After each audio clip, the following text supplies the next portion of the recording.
Hello বন্ধুরা, আসসালামু আলাইকুম। আজকে তোমাদেরকে দেখাবো ইমোতে কিভাবে গান সিলেক্ট করতে হয়, মানে গান সেভ করতে হয় রিংটংয়ে, সেটাই দেখাবো। তো সেটা দেখার আগে চ্যানেলটিকে সাবস্ক্রাইব করে দেবে অবশ্যই, কারণ আমার চ্যানেলে নতুন হলে চ্যানেলটি সাবস্ক্রাইব করে রাখলে তোমরা আমার ভিডিওগুলো দেখতে পারবে।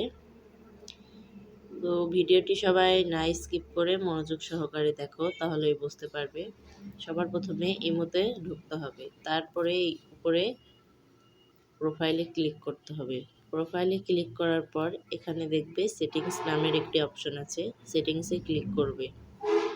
সেটিংসে ক্লিক করার পর নোটিফিকেশনের এই নিচের অপশনটিতে ক্লিক করবে।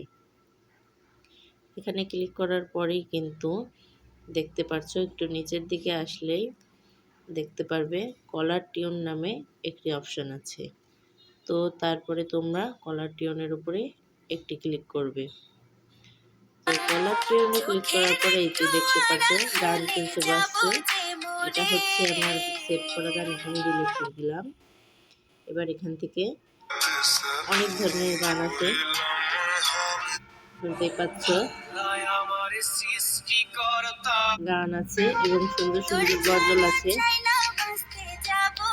তোমাদের যেটা পছন্দ তোমরা কিন্তু পছন্দ মতো এখান থেকে সেভ করে নিতে পারো।